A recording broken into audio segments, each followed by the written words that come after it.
A Igreja Boas Novas em Guarabira convida você a se tornar um patrocinador desse canal e da obra missionária em Guarabira, com a sua melhor oferta, para que possamos fazer mais e melhor. Por ser um ministério independente, sua participação é muito importante para a expansão do Evangelho do nosso Senhor Jesus Cristo.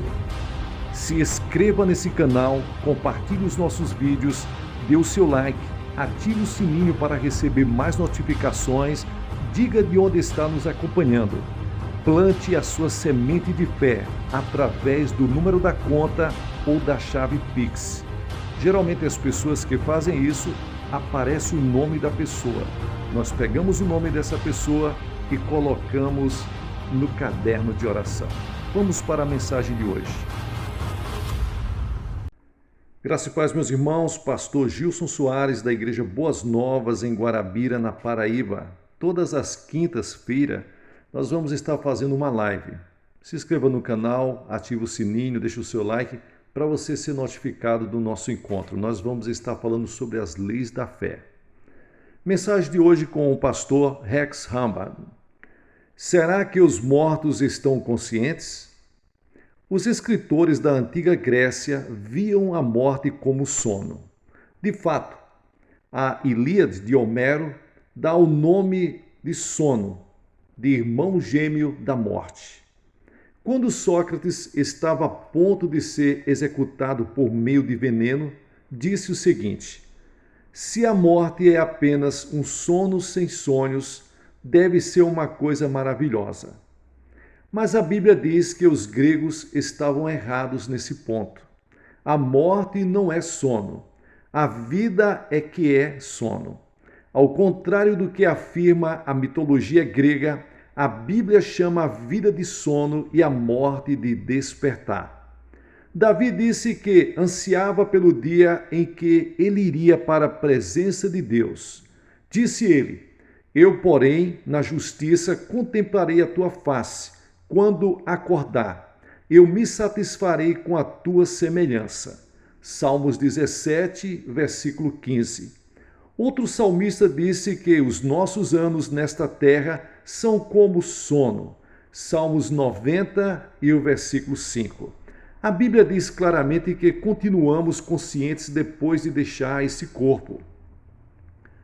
Por definição, a morte ocorre quando a alma e o espírito deixam o corpo.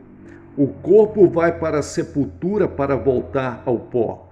A alma e o espírito do justo vão para o paraíso, e ao passo que o espírito e a alma do pecador vão para o Sheol Hades. Se bem que a Bíblia dê poucos detalhes sobre o paraíso e o Sheol Hades, sabemos que os mortos continuam conscientes. Jesus falou do homem rico e de Lázaro, dizendo que o rico morreu e foi enterrado. Foi para o Hades e foi atormentado. Olhou então através do vácuo para o paraíso e viu o pobre Lázaro ao lado de Abraão. Lázaro também tinha morrido e sido enterrado. A narrativa do Evangelho contém diálogos da terra dos mortos.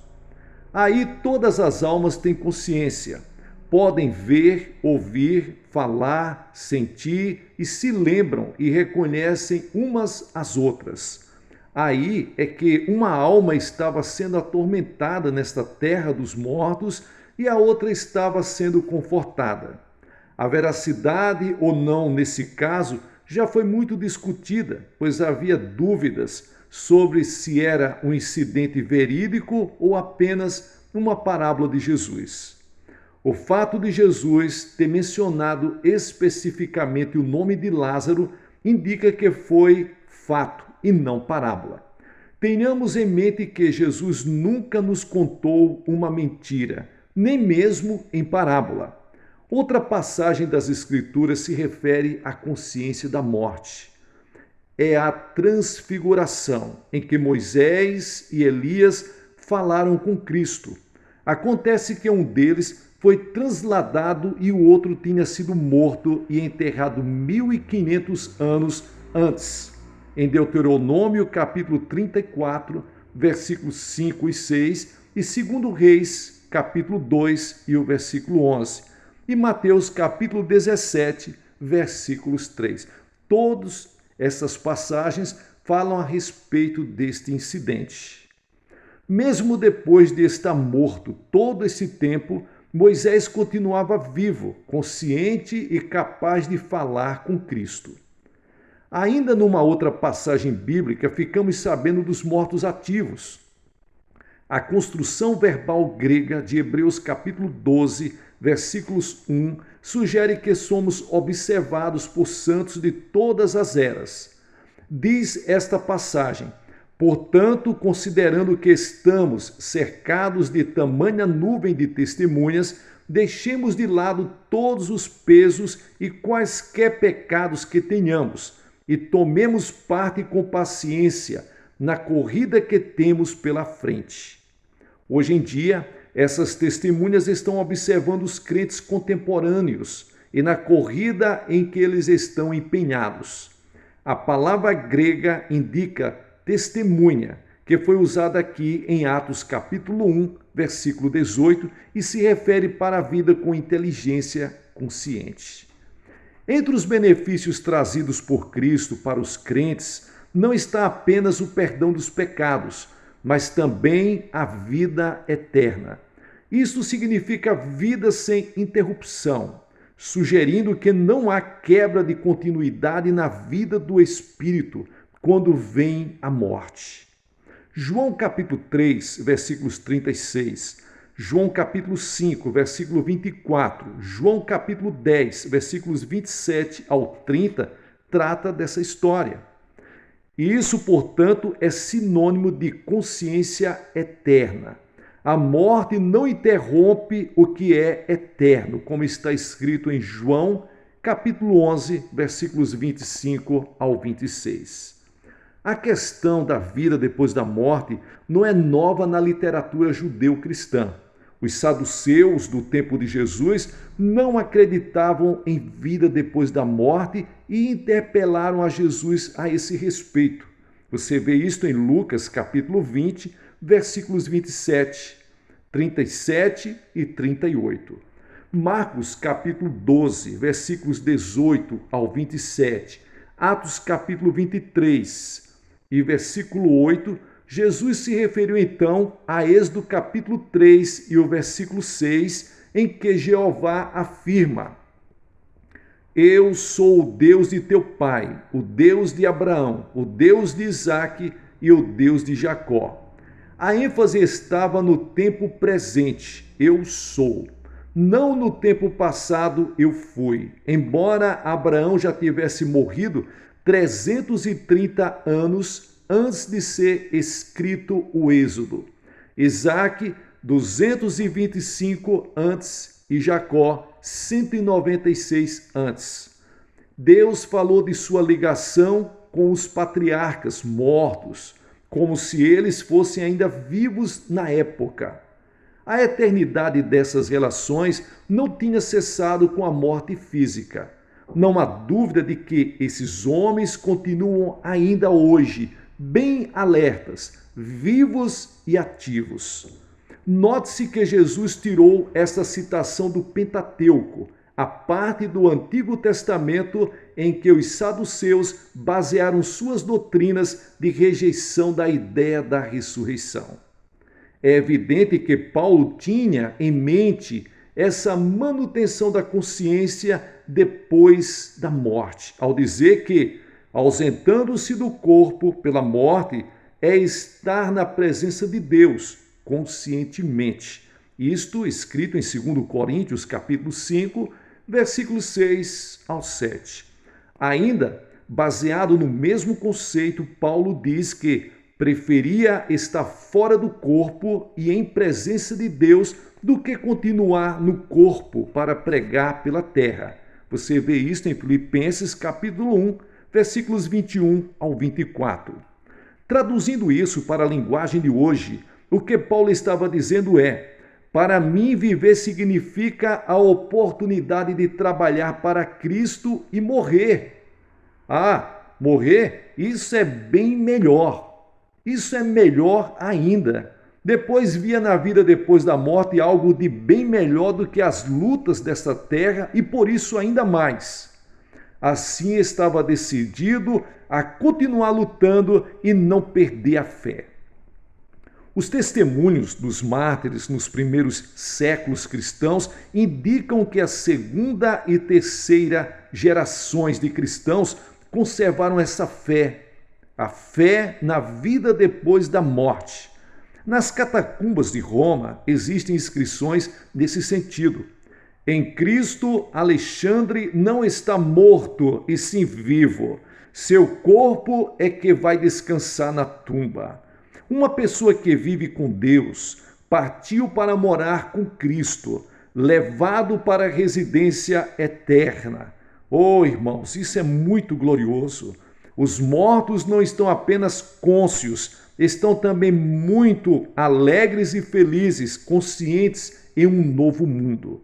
Quando Paulo disse que seria muito melhor para ele ir para junto do Senhor, estava se referindo para a possibilidade de avaliar e sentir a qualidade deste novo mundo reservado para os cristãos. A expressão presente com o Senhor sugere que ele sabia que na outra vida teria a capacidade de sentir a presença do Senhor. Vamos pensar nos parentes e amigos que morreram na fé. Onde estarão eles? Estarão na presença do Senhor, contemplando a sua glória, como está escrito em João, capítulo 17 e o versículo 24. Vocês gostariam que eles voltassem a viver depois de terem provado tão grande prazer? Seria justo trazê-los de volta para as agruras e as limitações da mortalidade, depois de terem experimentado a liberdade da imortalidade? Não faz muito tempo que os médicos e cientistas fizeram estudos bastante extensos sobre a questão da morte e da vida futura. O livro A Vida Depois da Morte, do Dr. Moody, talvez seja a primeira tentativa médica de explicar o que jaz além da sepultura do ponto de vista de um médico profissional. Numa passagem do livro, ele diz: quando o morto chega a uma certa profundeza de sua experiência, não quer mais voltar. Pode até resistir para a ideia de voltar. E isso é tanto mais verdade no caso daqueles que avançaram bastante pelo corredor escuro do além para encontrar o ser luminoso. Como disse enfaticamente um homem, eu jamais desejaria deixar a presença desse ser luminoso. Contudo, o caso espantoso de um dos seus pacientes que havia sido ressuscitado, o Dr. Moody cita estas palavras que o homem disse: ouvi os médicos dizerem que eu estava morto, e foi então que comecei a me sentir como se estivesse dando cambalhotas no ar, mais ou menos flutuando através daquela escuridão que era uma espécie de compartimento fechado. Não existem palavras que possam descrever isso. Tudo era muito escuro, a não ser que eu podia ver uma luz longe de mim, uma luz no final do túnel. Era uma luz muito brilhante, mas a princípio não muito grande. Foi crescendo e crescendo para a medida que me aproximei mais. Eu estava tentando chegar perto da luz porque eu sentia que ela devia ser Cristo e que eu estava tentando chegar até perto do meu Salvador. Mas eu não estava com medo. Era mais ou menos agradável a experiência. Portanto, sendo Cristo que disse, eu sou a luz do mundo, eu disse a mim mesmo, se é este o momento, se eu vou morrer, então eu já sei quem é que me aguarda do outro lado, lá naquela luz. A Bíblia dá uma descrição viva da vida futura. Bem-aventurados os mortos que morrem em companhia do Senhor. Sim, disse o Espírito para eles, poderão descansar de suas labutas e serão acompanhados por Cristo e serão recebidos e receberão tudo aquilo que fizeram em seus galardões. Apocalipse capítulo 14 e o versículo 13. Não é de admirar que se fale aqui de felicidade para aqueles que morrem em companhia do Senhor. Do ponto de vista do Senhor, ele encara a morte dos justos como preciosa, valiosa, de profunda significação. Carl Sapiens observou: para o cristão, deixar esta vida em direção ao paraíso é entrar no lugar que é muito melhor do que tudo o que conhecemos neste mundo. É um lugar em que os justos estão em presença do Senhor, um lugar cheio de alegria e de prazeres infindos. É um lugar tão maravilhoso e glorioso que o ser humano não pode encontrar palavras para explicá-lo. É impossível descrevê-lo. É um lugar em que os justos estão, como se diz, abençoados e em repouso, e a morte dos santos é preciosa aos olhos do Senhor, porque os traz para este lugar. E é o início de uma nova vida, de uma reunião cheia de alegria e que jamais terminará. Outro verso da Escritura de especial significado para aqueles que perderam entes queridos muito cedo na vida é: os justos perecem e ninguém se entristece. Os piedosos são levados e ninguém acha que os justos são levados antes que o mal chegue. Isaías capítulo 57 e o versículo 1.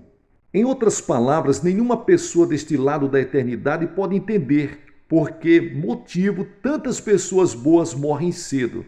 Entretanto, Deus sabe que existe um mundo melhor para a sua espera e os leva com muito amor para junto de si. Muita gente se pergunta se os santos se reconhecem mutuamente no paraíso. Davi acreditava que iria reconhecer seu filho na vida futura. Você vê isso em 2 Samuel, capítulo 12 e o versículo 23. Jesus esperava decididamente que o bom ladrão viesse a reconhecê-lo. Hoje mesmo estarás comigo no paraíso. Lucas capítulo 23 e o versículo 43. E Paulo não teria ficado tão ansioso para estar com Cristo se duvidasse de ser capaz de reconhecê-lo. Filipenses capítulo 1, versículos 21 ao 24. A narração da transfiguração sugere que os discípulos reconheceram Moisés e Elias em seus corpos eternos e não precisaram ser apresentados a eles formalmente, embora jamais os tivessem encontrado nem visto seus retratos.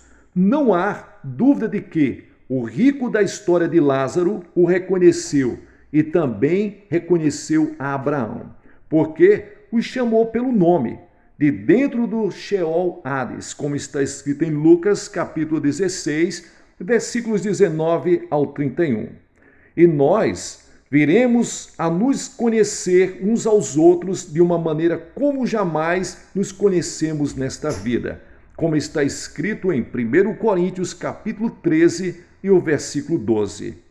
Já que o corpo terá sido deixado na cova, este reconhecimento só pode ser realizado em base espiritual. Também sabemos que as almas dos justos podem se comunicar com Deus, pois os mártires, ao que se diz, gritam por ele de onde estão, no altar do terceiro céu. Apocalipse capítulo 6, versículos 9 ao 11. Entretanto, com todas essas possibilidades para a sua disposição de pensar, de falar e de sentir, os justos ainda estão num estado de incompletude. A Bíblia diz que eles aguardam a ressurreição, quando então ficarão em companhia dos santos na ceia do casamento do Cordeiro. O paraíso não é o céu definitivo da eternidade, é apenas um lugar intermediário de paz e descanso, quando se aguarda a destruição final do mal, de Satanás e do pecado. Quanto para a consciência do mal que se fez, a Escritura tem pouco o que dizer. É evidente na história de Lázaro e do homem rico que se sentiu atormentado e arrependido. Ele tinha o pensamento cheio de lembranças daqueles que tinha deixado na terra. O Sheol Hades não é o inferno final, se bem que tenha muitos pontos de contato com o mesmo, preparado inicialmente para o diabo e os seus anjos. O interesse no estado dos mortos não é confinado aos cristãos. Com a multiplicação de literatura relativa para a morte e aos mortos, surgiu também o interesse em colecionar dados relativos para a vida depois da morte.